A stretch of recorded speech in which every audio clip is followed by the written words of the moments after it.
All right, guys, I'm back.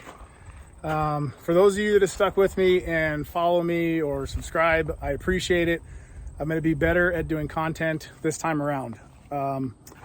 Finished the third gen, loved it, was super happy with the outcome of it. Ended up selling the truck to a good friend of mine who also appreciates it and appreciates everything that I did to it, probably as much as I did, if not more, because he basically got a brand new 2007 in 2023. So this time around, I want to do something a little bit different. Now, I've put together 5th gen Dodges, 4th gen Dodges, plenty of 3rd gen Dodges, you know, in various conditions, you know, whether it had a blown motor or it needed a T case or whatever the case may be. So this time around, I want to do something a little bit different. So I came across a 2nd gen, a 2001, that is a one-owner truck, was owned previously by a diesel mechanic. It's a 5-speed, and it's only got 144,000 miles. So the biggest appeal to me with this truck is mechanically it's super sound, and it's all stock. There's not a thing done to this truck as far as the engine goes, the transmission, intake, exhaust, none of the aftermarket stuff on it.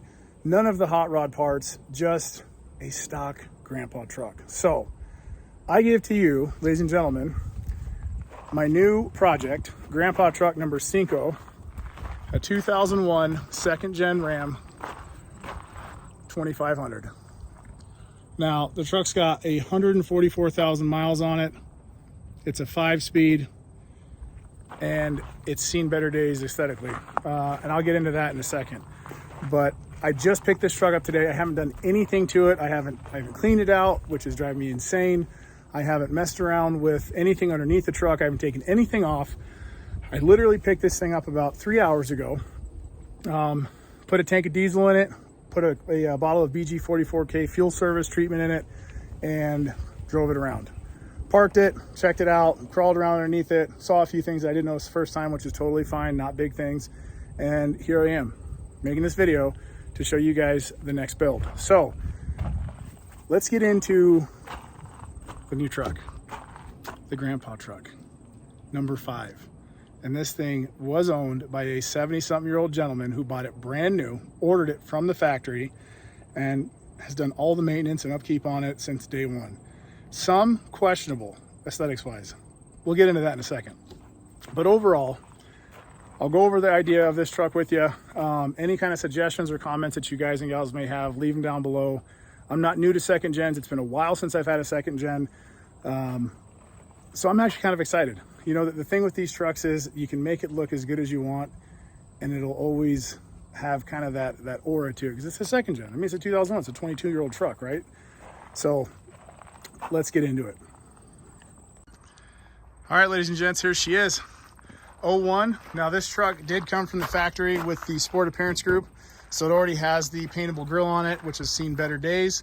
It's got these huge, gigantic, they don't do it for me, but it's got bumpers on it. Those will be coming off. I will be replacing them. Chances are I'll probably throw some chassis unlimited bumpers on this thing because those look good in my opinion.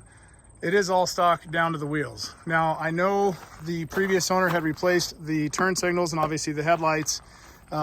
These older Dodges are kind of synonymous for kind of hazing over. You're probably wondering what color this truck is. Well, apparently the previous owner took it upon himself, once the clear coat on the hood started peeling, the factory paint, I should say, decided to paint it in his garage. So you'll notice it doesn't exactly have kind of a specific paint code, but it's not good, but it is what it is. And my plans are to work on the mechanical side of things first, and then I will work on aesthetics as far as the truck goes. And obviously all this stuff in here, sway bar end links, coils, shocks, maybe control arms, not really sure. All that stuff will be swapped out.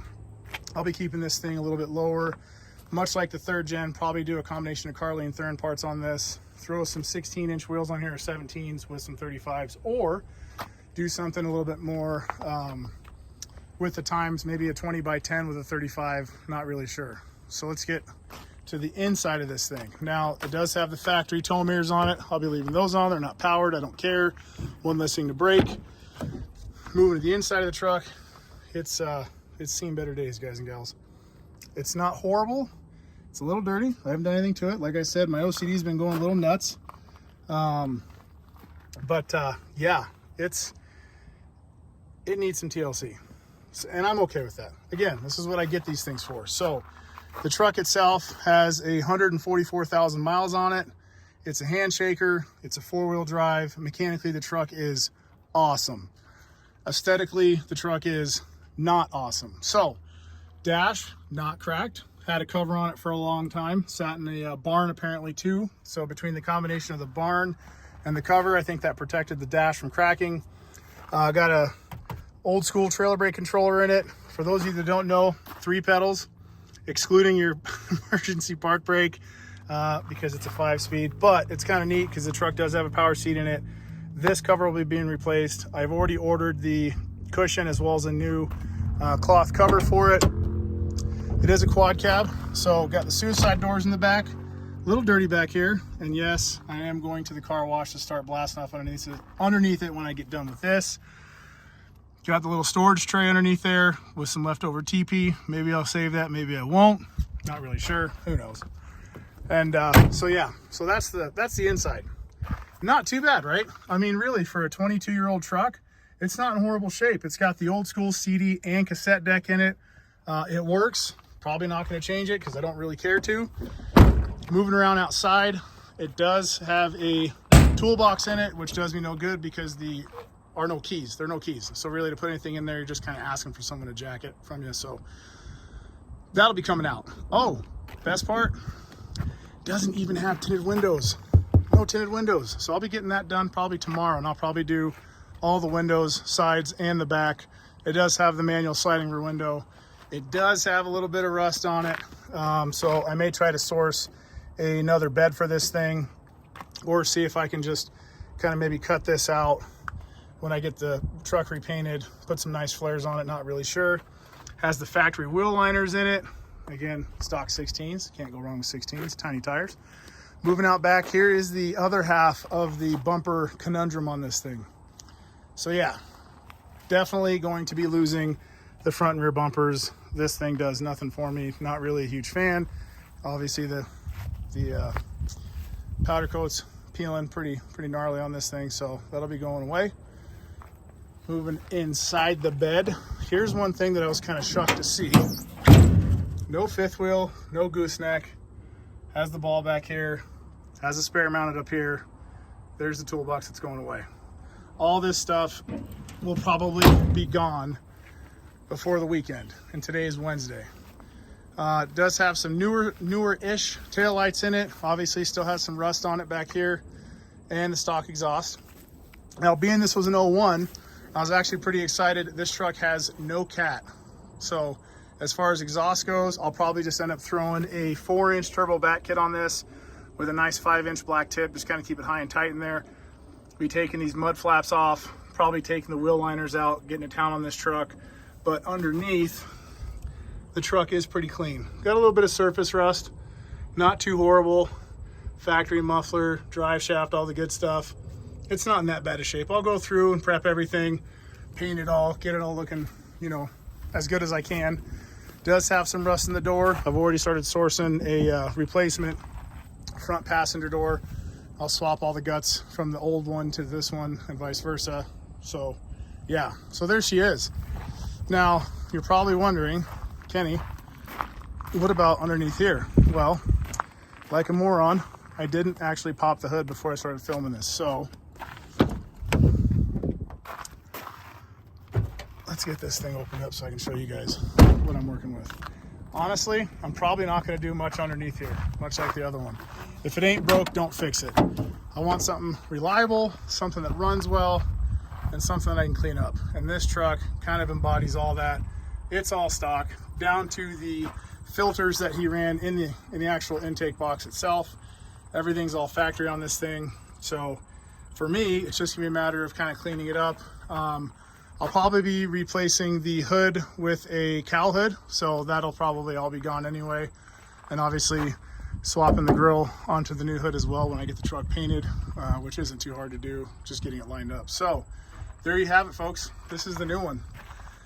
This is the 2001, and if you're counting, if you follow me on Instagram, this is Grandpa Truck 5. So basic idea for this one, swap the bumpers out, different headlights, cowl hood, wheels and tires, little maybe 2.5, 3 inch bump in the front as far as lift goes, either 17 by 9s and 35s or 20 by 10s and 35s. I heard in order to run 37s on this, you do have to do quite a bit of massaging back in here on the body. And because it's in pretty good shape, I don't really want to mess around with it. And there's no rust, a little bit of surface rust that I can see. But the truck is actually in pretty good shape, all things considered, aside from the garage paint job. So that's the plan, guys and gals. I want to keep this thing simple, but I want it to look better than it did when it came out in 2001. And that's my goal. I've given myself 6 months to get this thing knocked out, between getting this truck done, trying to find myself another 5th gen, which that'll be another video as far as that goes. I did sell my silver one, so I'm in the process of trying to find one. But yeah, so life's been a little busy, but here she is in all her glory. So there you have it. Here's the new project, 2001, 22-year-old truck. Just needs a little bit of TLC, and that's exactly what I'm gonna give it. So stay tuned. I'm gonna go through this truck probably piece by piece. I'm not necessarily gonna video everything. I'm not really good at videoing everything, I'll be honest with you. As far as getting the camera set up, I'm kind of a one-man show when it comes to that. So I'll try to document as much as I can as far as the big stuff goes, lift and wheels and all that kind of good stuff. And I could probably put that up on here. As far as prepping the frame and the axles for paint, I'll probably put that up on here as well. Everything's pretty easy as far as my approach to it goes. So if you're looking to kind of brighten up your truck a little bit, or SUV or whatever it may be, you want the underside to look better than it does now, or you wanted to give it a little bit more protection from the elements, stay tuned, because I'll walk you guys through as far as what I do, as far as the prep work goes on these things. And it doesn't take very long. It's super easy to do, very cost effective. And as far as the end result goes, depending on your time, it's super easy. So stay tuned.